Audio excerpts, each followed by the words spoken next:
As of 8:13 p.m., the Associated Press declared Aftab Puraval the winner in the Cincinnati mayoral election. He will be the next mayor of the Queen City for the next 4 years.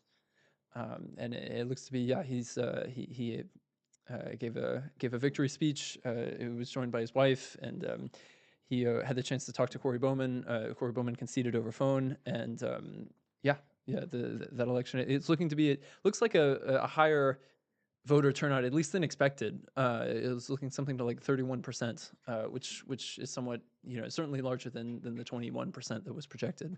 This places it higher than the 2021 election, which was, I think, on record at the lowest voter turnout for a mayoral election in Cincinnati. So we're well above that.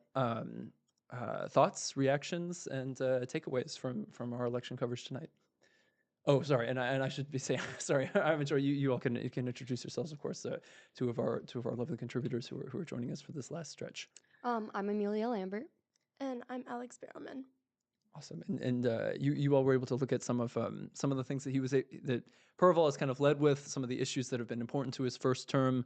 It sounds like a lot of those are there's continuations of those efforts going into the second term. Oh yeah. What's in terms of the last 4 years? What has he been able to do? He guided Cincinnati through a significant economic recovery and doing it while advancing the city's key strategic priorities for equitable growth. Yeah. Wow. He was really, really focused on housing and neighborhoods and making things affordable. And that's a lot of what he wants to carry into his next term too. And I forget too, 2021, to us, I guess it seems almost a world away, but coming out of the COVID pandemic, or at least at that time, certainly well entrenched in the COVID pandemic. How would you say was that did that sort of guide some of his early motions and things he was able to do? Was that obviously a key concern of his going into the office in 2021? Yes, I definitely think so. He, under his leadership, they were able to balance the city's budget due to the pandemic and the deficits that they faced. So definitely, I think that was a key point in his first term. And just trying to see here. Yeah. So, Purval said the work remains ahead. We have to continue to prioritize public safety, continue to prioritize basic services, continue to work with this council to build more housing and to create more jobs and opportunities. So, yes, kind of some common themes, I think. But yeah, public safety obviously still remaining a priority. And along with affordable housing, what are some of the things, at least kind of his early forays into advocating for more affordable housing in Cincinnati? Has he perhaps hinted at things that are going to be ways that he pursues that in the future in the second term, and what you all have seen? I mean, he talked a lot more about it, and he talked a lot more about how he wants to carry it over. But I do know that he wanted to start implementing a new policy to send unarmed mental health professionals to nonviolent 911 calls. Interesting. Yeah. So kind of something that doesn't get talked about, I think, a lot in terms of I think we tend to lead with the the drones, the roving bands, the curfews, but also some alternative methods, I think, in terms of addressing public safety and crime. No. So I know that Aftab actually talked about rezoning and housing with Corey Bowman in the debate. Something that while many citizens opposed, him and his council went forward with a 7-2 vote against the community. However, he did mention they're still making strides and trying to get this zoning pushed back because they want to change the segregated housing. And I know that there had been discussion about that, so it'll be interesting to see how this new council because I don't know if we've confirmed are they so all re-elected I'm members? looking now. Yeah, because it looks to be. I mean, we do have 190 precincts reporting. And it's looking to be okay. So we have it's remain. I think remain mostly the same in terms of the front runners. Liz Keating, I think, is still number 10. So not looking to get a seat on the council. Ryan James, who's a newcomer, who we were able to discuss in an earlier segment. It's looking to be that he will keep. He has a 33, almost a 10,000 vote lead over Keating. So that newcomer, that Democratic newcomer, will be there And yeah, in terms of against some earlier predictions of a 7-2 or a 7-2 or an 8-1 council makeups, so whether they would get 2 or 1 charter committee candidates on the council. It doesn't look, it's not looking to be that way. It's looking to be again a one-party council, and to continue that. Virtually all of the incumbents have kept their seats, obviously with the exception of with that empty seat that Ryan James is filling. Absolutely. I also think it's interesting to point out, like, if you're looking at least the Cincinnati Enquirer's data, they have a nice little table. Most of, like, Cincinnati's municipal court, the council members, and then obviously mayor, those are surprisingly some of the highest voter turnouts. You see something like an average of it looks to be between like 15 to 12,000 voters showing out to vote. But still pretty low percentage, only winning by about 15% of the voters. And then going and seeing how other things literally have one vote, 91 votes for certain other council members in neighboring cities, and then going and then looking at the levy numbers and seeing those numbers jump all the way back into the tens of thousands. So I mean, obviously there are some voters coming out just to vote for certain spots. So it's interesting to see how the policy will shape. Yeah, no, absolutely. Interesting too, I think, just in how obviously there was that expectation that Paraval would carry the office and be reelected, but just in terms of the council, predictions were not. Oh, just seeing that just now. We have 563 out of 563 precincts reporting. It's looking to be that we have it's pretty much wrapped up. Your new city council members will be Jan-Michelle Lemon-Kearney, Scotty Johnson, Mika D. Owens, and Albee, Mark Jeffries, Seth Walsh, Jeff Kramerding, Evan Nolan, and Ryan James. So that's a firm Democratic hold on the city council. Not surprising for a blue city, obviously, but just some interesting developments in terms of that nonpartisan charter committee and their attempts. Well, I guess now there might be a little bit of debate on whether Cincinnati is blue based on our districts resplitting. So it's true. Yeah, yeah, the which Ohio is congressional map. Yeah, was recently. It's been a subject of debate in the Ohio Congress, but it's been recently passed. And yeah, maybe to clear that up to some of our viewers who might not be following that specific area of Ohio politics super closely. But what has happened to Cincinnati in terms of the map? So I don't know if some of our viewers know, but the background on the Ohio map is that we've been gerrymandered for a pretty long time. But one thing that's been relatively respected is the not splicing of an urban metro district such as Cincinnati. But with the current map that we're seeing, it's something that one of the UC professors that we actually interviewed in a previous article for TNR talked about with gerrymandering.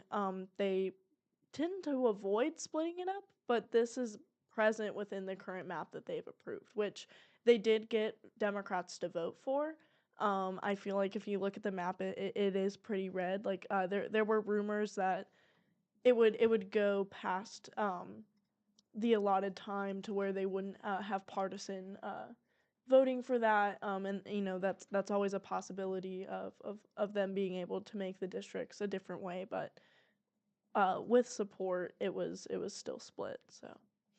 And can you describe? I mean, obviously, I'm It's asking an you to describe a it's weird an shape, interesting but shape. It looks like you have Pennsylvania and then just like some squiggles, and it literally takes Cincinnati and it splits it in half. Like and there's 3 different districts near what is supposed to be our district, but even the word Hamilton, is spliced on the map for what is included. And then when you break it down to just like the hard Republican or like hard Democrat districts, instead of looking at the different color districts, it is definitely not as not representative of what Cincinnati's local representation might be. Yeah. Oh wow, I'm seeing that now. Yeah.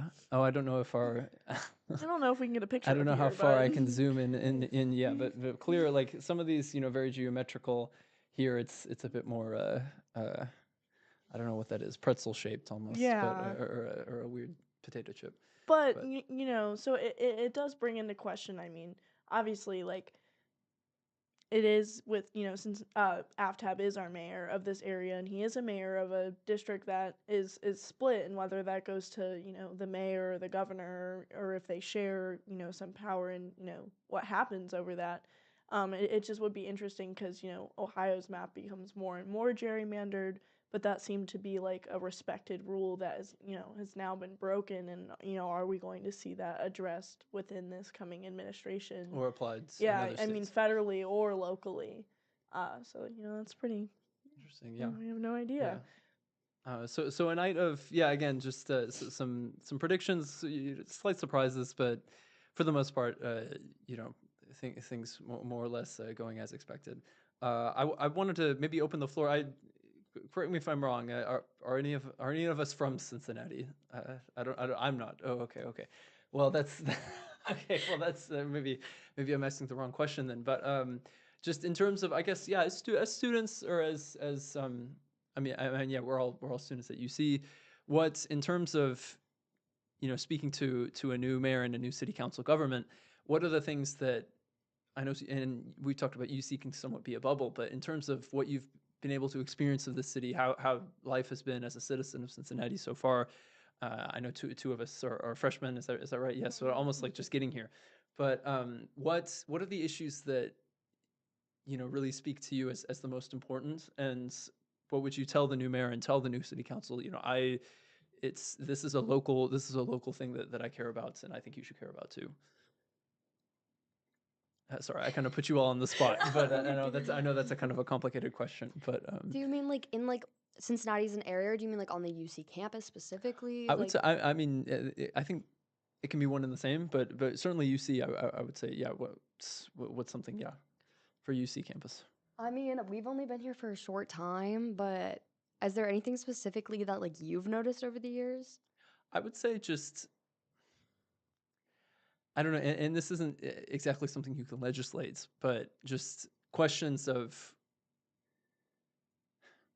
I think of dialogue, of public dialogue, I think of a bipartisan effort to kind of encourage conversation about the solutions that are faced in specifically local politics. Because I mean, I don't know. I mean, obviously, partisan partisan attitudes and the things that parties care about. Even though it is a nonpartisan election, they endorse candidates. There's very much this, these agendas that go into a race like this. But I do think that there could be an increased emphasis on, this is like potholes. Like, are potholes a partisan issue? You know what I mean? Or it's just, I mean, and crime, and it's something like public safety is obviously, complicated, and there could be, a million different solutions, and maybe 7 of those are effective or viable, or It's people are willing to entertain. But I think just an emphasis on, again, just, I don't know, the locality of Cincinnati politics. And of course, I mean, when you're faced with an administration that's willing to send federal troops into U.S. cities, obviously, then, I mean, the local politics you can only focus on that so far when there's National Guard marching on you. yeah. But I don't know. I mean, within things like with public safety, it's far too simple, I think, to look at it from this sort of two-party lens. And I think certainly something like, and even with public safety, it's not one thing that we perhaps kind of struggled to grasp was just a difference in policy between Purval and Bowman. I mean, obviously Purval, I think, had kind of, just being an established public leader, he had, a very clear set of these are the initiatives we put in place. This is how we're addressing it. Bowman, I think, was perhaps a bit more kind of intangible, I think, in terms of what he was proposing. But that's, I don't know.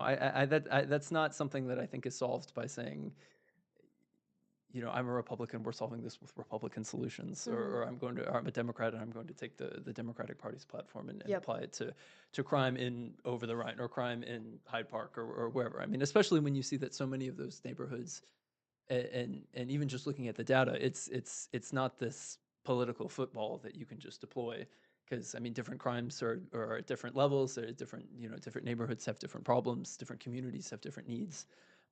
So I don't know. That's kind of a long-winded way of saying working together, which isn't as super concrete. But my question wasn't concrete to begin with. I mean, So. yeah, no, I'm in a criminal justice class right now, for one of my Mhm. things that I need. And some of the stuff that we talk about, especially in Cincinnati, it's just very like crime in Cincinnati is just like a Cincinnati has a lot of crime. So something that we sometimes will talk about in there is just like ways that, like, how would you address this? And I'm just like, oh, well. And we just kind of talk about that. And I feel like how you worded that was really well. Just an openness to different Yeah, solutions, yeah, as opposed to just saying, and this is one thing I think a criticism that's been leveled at Perval, and I'd be interested to see how he maybe expands on it. It sounds like from what you're saying, I mean, he has entertained these alternative measures. I'm not one to say that those alternatives are foolproof, but I think at the same time, I would echo Governor Andy Beshear from Kentucky, who was just at UC, saying that crime is not something that, or public safety is not an issue that's solved by a stunt. And so it's, just looking at what works, what does not work, and being open to, again, to those different solutions to different thinkers. Absolutely. And I do feel like it's interesting because the election results are fresh, and just recently this weekend, the Bowman had said, there's some trickle down incompetence within City Hall, so obviously, like, seeing him not win that race, it's kind of like, does our mayor, does AFTAB take these criticisms, with a grain of salt? Are we going to see some changes? You know what I mean? Right. Because obviously, we could talk about the endorsement of the police departments and, the various precincts, and, how he didn't necessarily have their endorsement and just kind of public perception. But I mean, obviously, like, the voters, like, came and they voted for who they wanted to be their mayor. But, that is a good point that, like, crime isn't necessarily linear. You see on UC campus or even near UC campus, one year the numbers will be quote unquote record low or record high,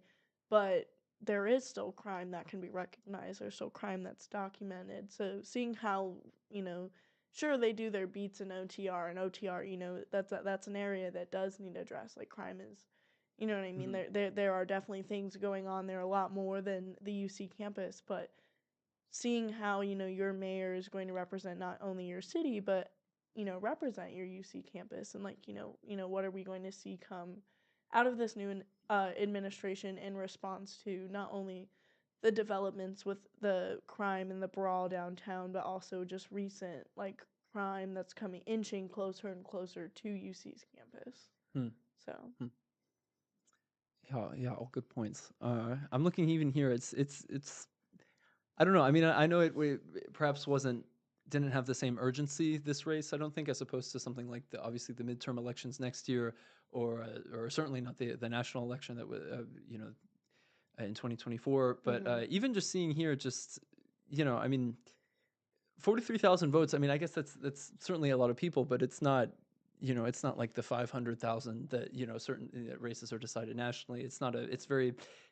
It does give, at least, and certainly in an election where there's 26 candidates, uh, it's refreshing, I think, to have a kind of a diversity of choice in a way. Now, obviously, I mean, it's the incumbents all won, so I mean, it's not obviously, maybe this wasn't the race where people were like, let's try something new, but it's I don't know, as kind of a sucker for local politics, and as someone who just, I think, is kind of that tends to give me more faith in our democratic process certainly than anything else. I think it's just coming from a small town in Kentucky, but that's, I don't know. It's nice it's much more enjoyable, I think, to cover something like this as opposed to maybe some of the things we've seen in the past, or to the national election. Something that really stuck out to me with this is, so I'm huge in politics. I mean, I'm a double major with poli sci. So I'm always really invested in the news and what's going on. And the three of us were out doing research and like interviewing UC students for Yeah. one of the articles we're writing. We were like, how many of you knew that like this was coming up? And like, and it's just so many of the students knew nothing about it. Nothing about like laws and like bills. And it really surprised me that. yeah, Alex, what was, like, your reaction to that? Because you went out with interviews with us, and I know that, like, you had asked a couple people, and we got, like, rejected. People not really wanting to talk about Yeah. politics. So I just, like, want to know, like, from a first year's perspective, like, for both of you, like, kind of like, what is that like?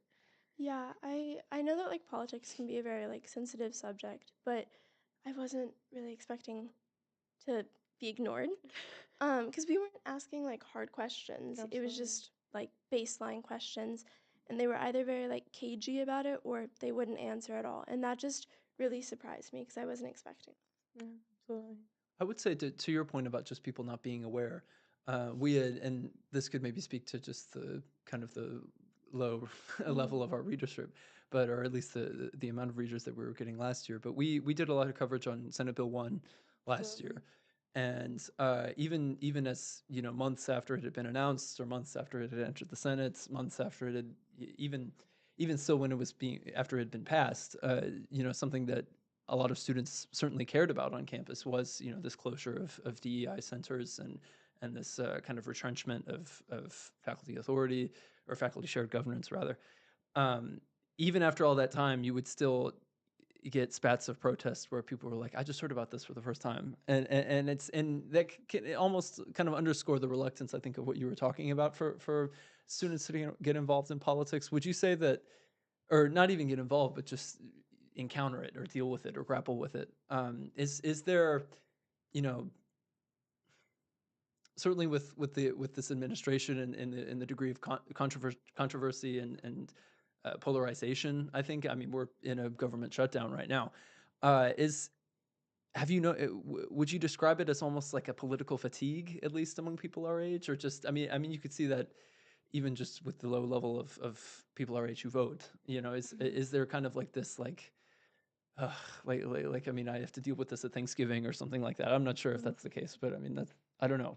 Could you maybe speak to that? Is that maybe how you would describe it? I mean, yeah, I feel like also so many people our age, when it comes to like I I mean, I think a lot of people get their information about politics too from social media, Yeah. and they're not waking up every morning, turning on the news or reading articles sent out by New York Times. I feel like they're scrolling on TikTok or Instagram Reels and being like, "Oh, this happened a month ago," just now hearing about it.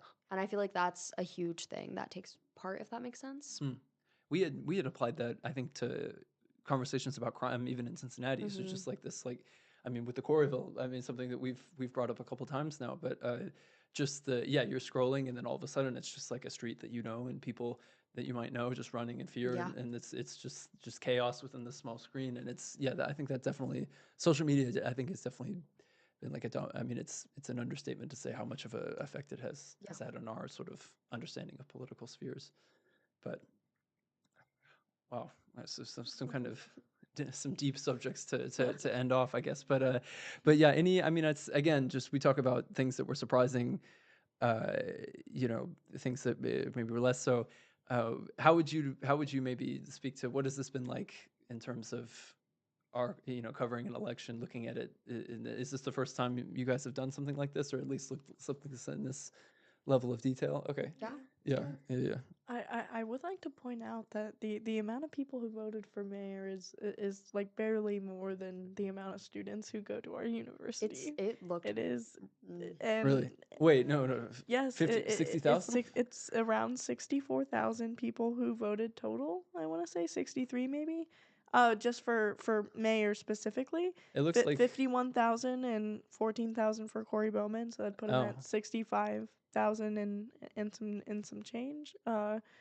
But no, that's just barely like over like the amount of students that are at UC, and there's what isn't it like 300,000 people in Cincinnati. So I think that something that's pretty interesting is coming from, I was a journalist, but I wrote opinion pieces for the first 2 years. So I actually was employed as a political canvasser for a short time. And you go out and you canvass metro in the metro city, or in East Price Hill, where no one really wants to be.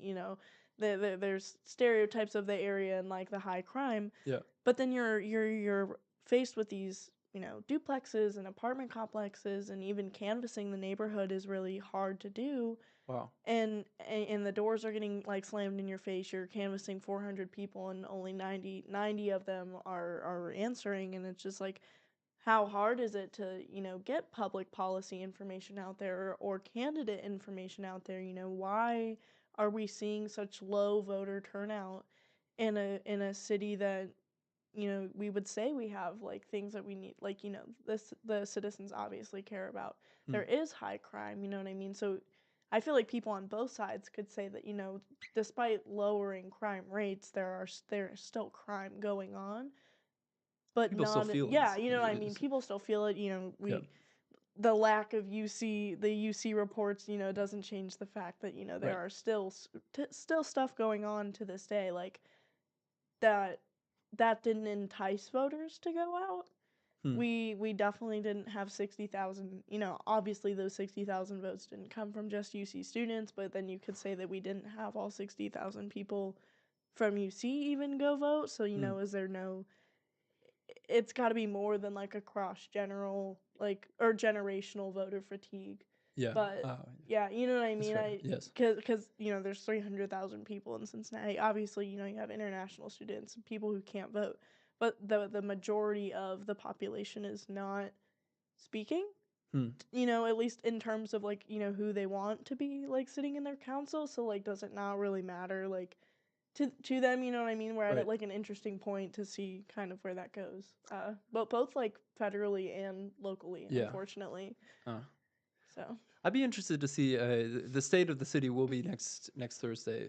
Perval will speak, and certainly, to get a sense of just the framework of where what his administration is going to be moving forward with, his vision for the city, all these issues that we've talked about. I'm very interested to see what what he's seeing as the next steps in those efforts.